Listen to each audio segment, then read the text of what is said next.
I'm Michelle Torp, and this is my intro video. So question one is, what would you like to address in this class? As much as I can, really.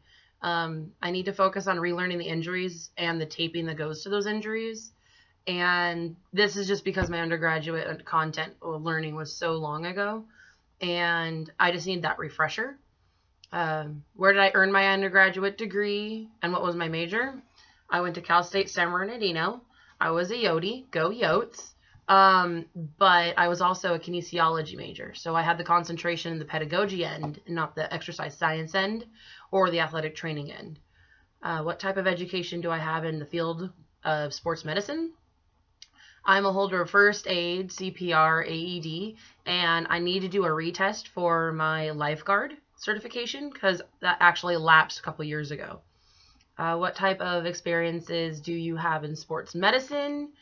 Let's see, I've coached sports such as cheerleading, twirling, horseback riding, flag football, co-ed volleyball, boys and girls basketball, as well as soccer, where I would have to use first aid protocols, and that's about all I know.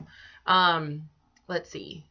What was the worst athletic injury I'd ever seen, and what was the outcome? When I was on JV cheerleading in high school, I witnessed a varsity girl fall from a twist down cradle, but she ended up landing straight on her back because between her two bases and her back spot, no one caught her, and she was unable to move her legs or feel them. So to this day, she still has issues with numbness down her right arm and her left leg, and issues walking, but she's using more independence in the walking.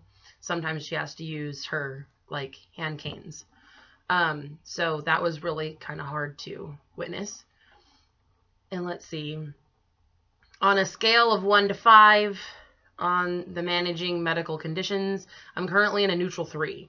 I've been able to take care of some emergencies in my lines of work that I've had with coaching and doing after school programs and being in the educational field. But it's also, I need to move that along, and I need to be at a 4 or 5 to be more confident in the content. So that's where I would like to go at the end of this course.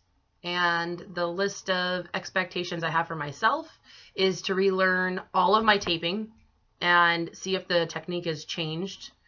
I want to be able to apply the content to more than just PE and coaching. And I want to learn from my classmates and their experiences, because experience doesn't always end up in a book.